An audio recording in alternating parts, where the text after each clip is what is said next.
साथियों, आज भारत हर सेक्टर में, हर क्षेत्र में जिस तेजी से काम कर रहा है वो अभूतपूर्व है।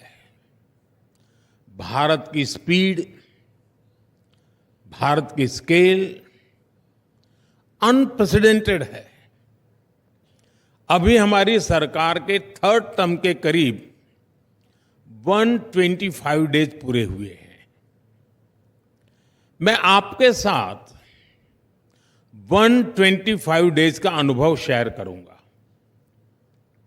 125 डेज में गरीबों के लिए 3 करोड़ नए पक्के घरों को मंजूरी मिली है।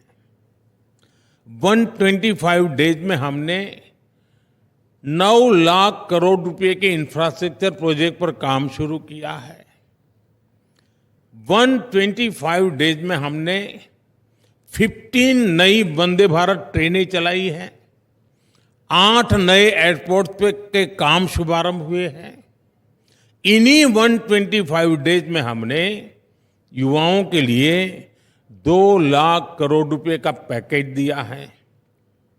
हमने किसानों के बैंक खातों में 21,000 करोड़ रुपए सीधे ट्रांसफर किए हैं। हमने 70 साल से अधिक के बुजुर्गों के लिए 5 लाख रुपए तक के मुफ्त इलाज की व्यवस्था की है। आप भारत में हो रहे काम का दायरा देखिए। 125 डेज में 5 लाख घरों में रूफटॉप सोलर प्लांट लगाए गए हैं। एक पेड़ मां के नाम अभियान के तहत 90 करोड़ से अधिक पेड़ लगाए गए हैं। इतना ही नहीं, 125 डेज में हमने 12 नए इंडस्ट्रियल नोड्स को मंजूरी दी है। 125 डेज में हमारे सेंसेक्स और निफ्टी में 6 से 7% की ग्रोथ हुई है। हमारा फॉरेक्स $650 बिलियन से बढ़कर $700 बिलियन के पार कर चुका है। भारत की उपलब्धियों की लिस्ट बहुत लंबी है और मैं सिर्फ 125 डेज की ही बात कर रहा हूं।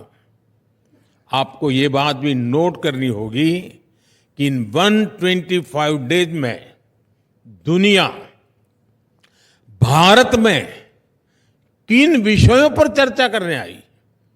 125 डेज में भारत में कौन से ग्लोबल इवेंट्स हुए।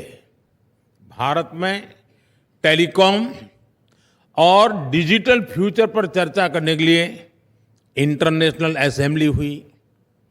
भारत में ग्लोबल फिनटेक फेस्टिवल हुआ। भारत में ग्लोबल सेमीकंडक्टर इकोसिस्टम पर चर्चा हुई।